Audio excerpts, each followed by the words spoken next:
kulanti wacan wanaagsan daawadayaal wili halka aad nagala socotaan waa telefishinka qaranka Soomaaliya xaruntiisa magaalada London wili waxaan bartan uga jirnaa dabaaldegii madaxweynaha cusub ee Soomaaliya maanta lagu dhawaaqay waan jeclaysanay inaan bulshada chance siino iyo sidoo kale siyaasiyiin Soomaaliyeed aqoon-yahanada Soomaaliyeed ee qurbaha jooga gaar ahaan magaalada London waan jecelnahay in dhankooda ayaguna farxadda Soomaalida ay la qabaan ay kula dabaaldegaan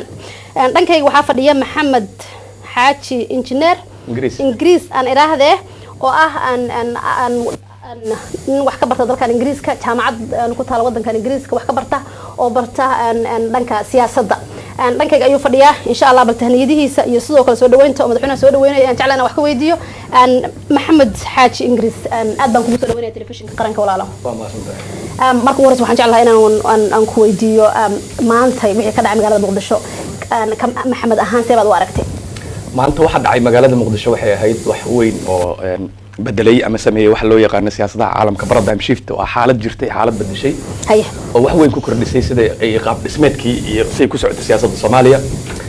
وحين تحسب موجسي إن مشرح ضدكو أركاين إنه تحكيم تلي رجال ومضى إنه جولستي ودورشة كوسا بحي أركا درين كصومالي دو ماله جوجبه وحول صعود درين كصومالي دو كوضا موجسي واحد صاب بحي وحي أركايسين تا وحي رجال كده حركته لكن وحي وادع يعني مركز سؤال شاه كسي حاجة وحي نوان كران محا وحن حيجي دونا حاجة وحن كسي أدينا مركب محا عن كسمين دونا مركز تاس بس يتعدينا نفوكس جرينو وحد عيد وصاد عين مركز سيد هور الله وسيس عن لها. أنا ولا قاعد ما سنتهاي محا إسلا ده مركب وقف من دولة عصب محا سك السياسة هل ما دام السياسة هاي أن برتنا أن هاي أن قف برتا أن دنك السياسة ده محا إسلا ده وتشيل صعود أنا قندونا. وحن كنت تخصصي العلم الدولة لماذا؟ قرن بربري بابي سيدا الله رسول يعني دراسين دونا أنا كقرية dissertation doctoral dissertation قرن بربرة بابا أي سيدا دبل أوجو صور لسا سيح دادو اكتنا دي هدي اللي هلا ضد تكنوقراط وهو شو ذكرنا وسهلنته هدي اللي أتكينا وأتكادا هدي اللي سهلنا وسهلدان وحيلتها مركا إن لو بهي تلابوين دق إن لقادو هذا شعور تدتكو حسنته waxay hadda marka dawladnimada la mid tahay spirit ciidan ya duulaan qaaday waxa laga faa'iideystaa waxa tahay spiritka dareenka dadku muujinaya iyo in la socdo waxa socdo shaqada koobaad ee tahay in la qabtaa hadda waxay igu muuqataa inay tahay sida uu soo xulay lahaa qof ra'iisul wasaare ah nin ra'iisul wasaare ah oo technocrat ah shaqada qof wadi kara ya shaqada executive-ka dawladnimada qaybtii fulinta laga rabo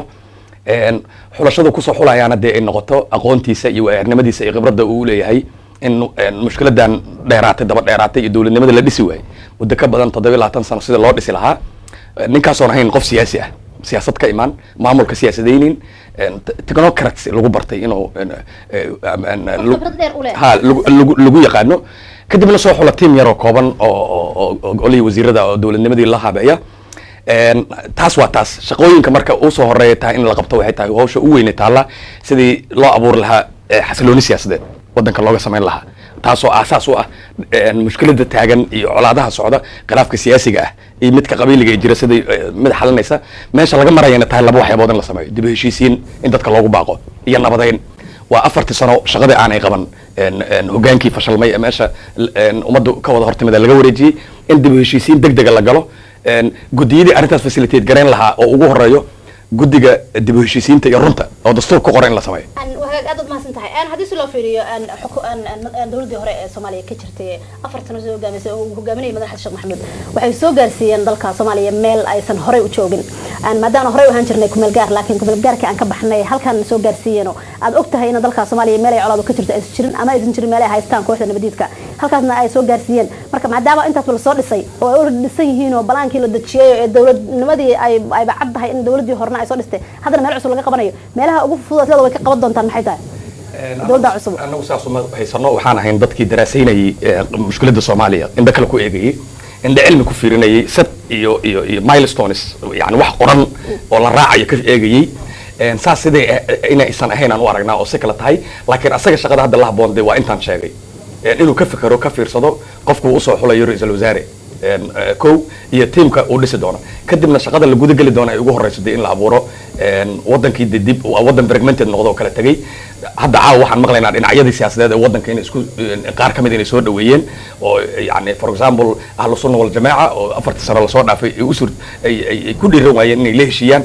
say kula heshiin waayeenba iyo ayagu haddaan rabitaan siyaasadeed jirin desire hadduusan jirin dee ma heshiin karaan inay xaliyaan diyaar inay u noqdeen inay la shaqeeyaan hogaanka cusub ee yimid sidii dhinacyadaas wadanka ku kala daadsan oo xataa xarakada dagaalamaysa ee shabaab ka mid yihiin sidii lagula heshiin lahaa jidkii la furi lahaa in la abuuro dariiq cusub new approach in la dheelo inaan wixii hore lagu noqon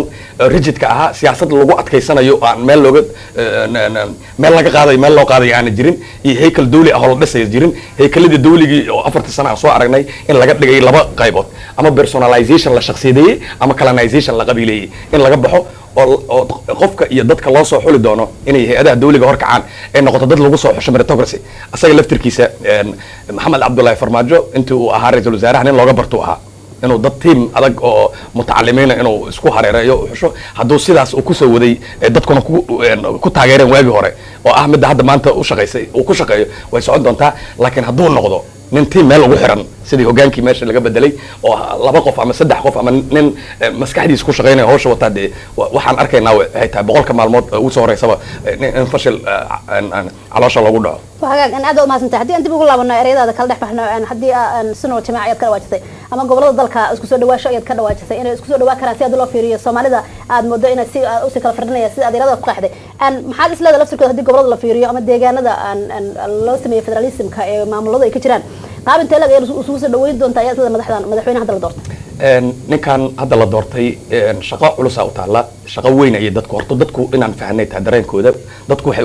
ka haystaan high expectation يعني رجو أدوين أي كده حركان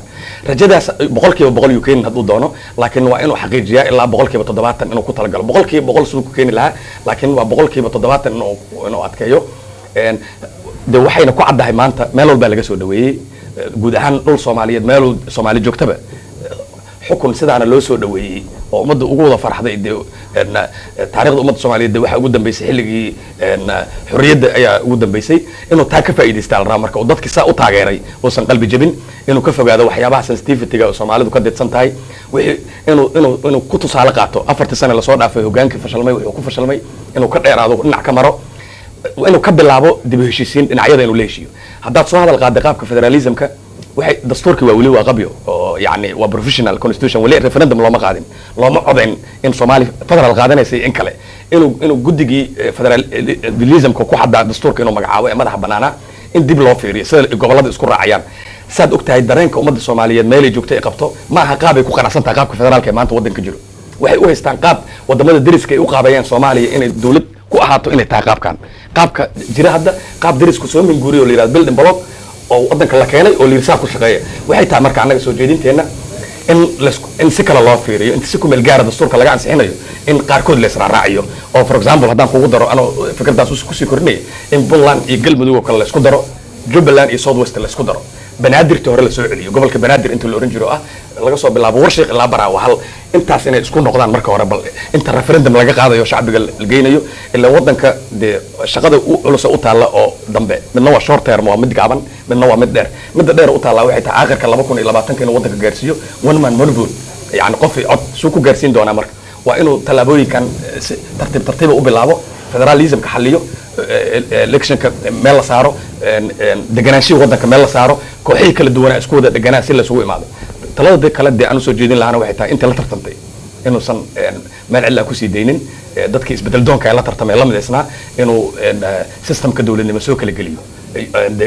wadanka jagooyinkiisa ma aha kaliya wasiir noqo iyo safiir noqo in gudiyada la sameyn doono uu magacaabo oo uu ka dhigo gudiga dibashiinta qaranka gudiyada federaalka inuu tala ka qaato oo meel isugu keeno isan laaban nin walba wuxuu ku fiican yahay loo diro saasa wadan ku dhismaa aad iyo mahadsantahay